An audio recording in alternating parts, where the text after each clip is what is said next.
Hi, good morning, Andreas. Good morning. I'm enjoying your talk very much. Oh, good. But I have a skeptical question. Of course. So, as you can hear, I'm from Europe, where we still trust our government. Yes. And I'm Greek originally, Yeah, so yeah. I would put a question mark next to that, but hey.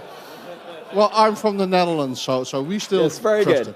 it. But my question is really so I like your analogy with foreign currencies. Yes.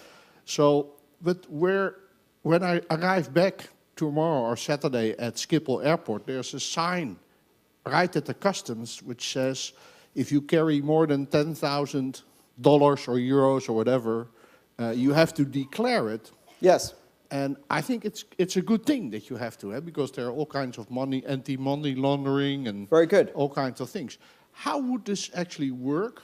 Who would create that trust and that guardianship in a all Bitcoin world? That world is gone. I'm afraid to tell you that world is gone.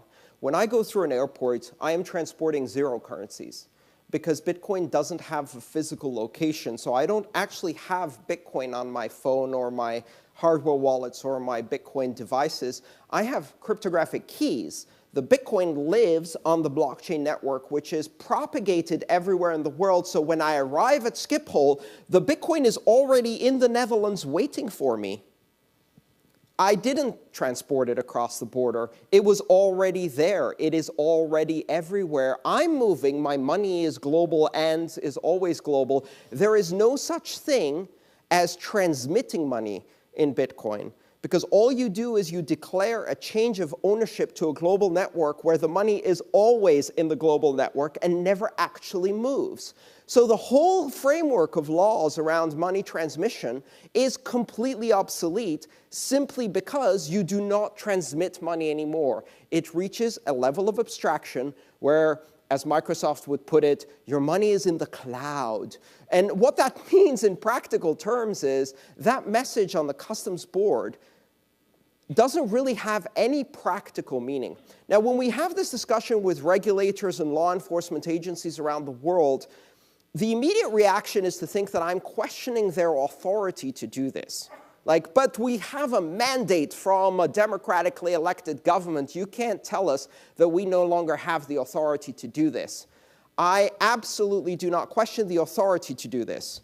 I very much question the means to do this. And there's a very big difference when suddenly the authority is ever present, but the means have disappeared completely. Regulators are the first group to be massively disrupted by this technology because it has removed their ability to control money flows because money stopped flowing.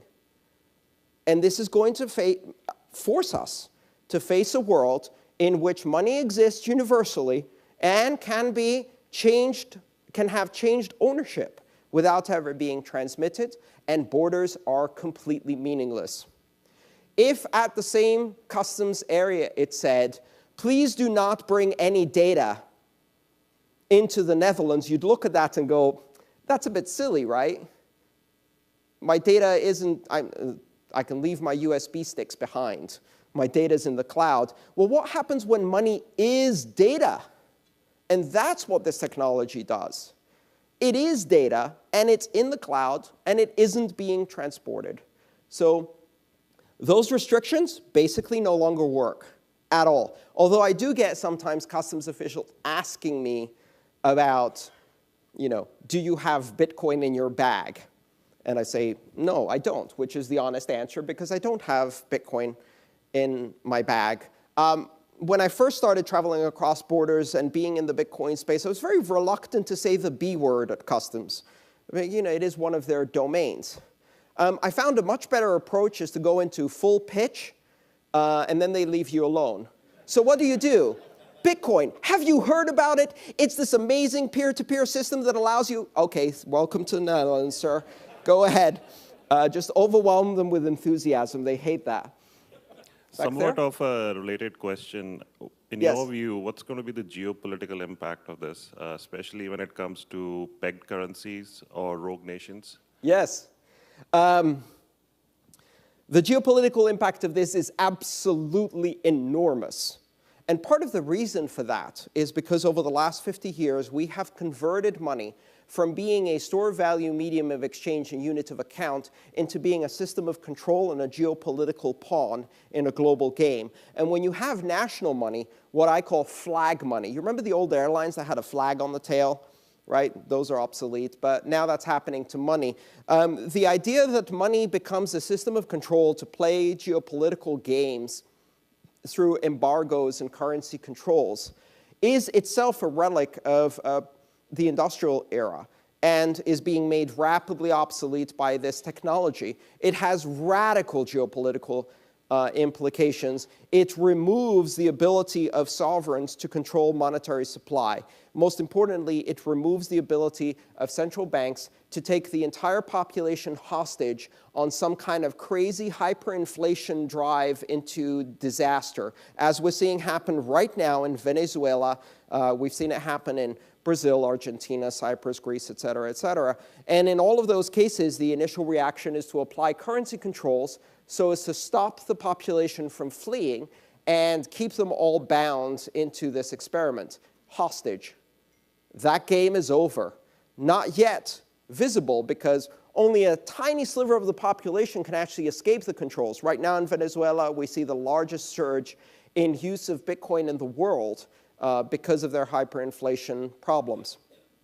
Only a tiny percentage of the population can escape. What happens when that's 10% of the population, when it's 15, 20, 25? At that point, the entire hyperinflation experiment goes wrong.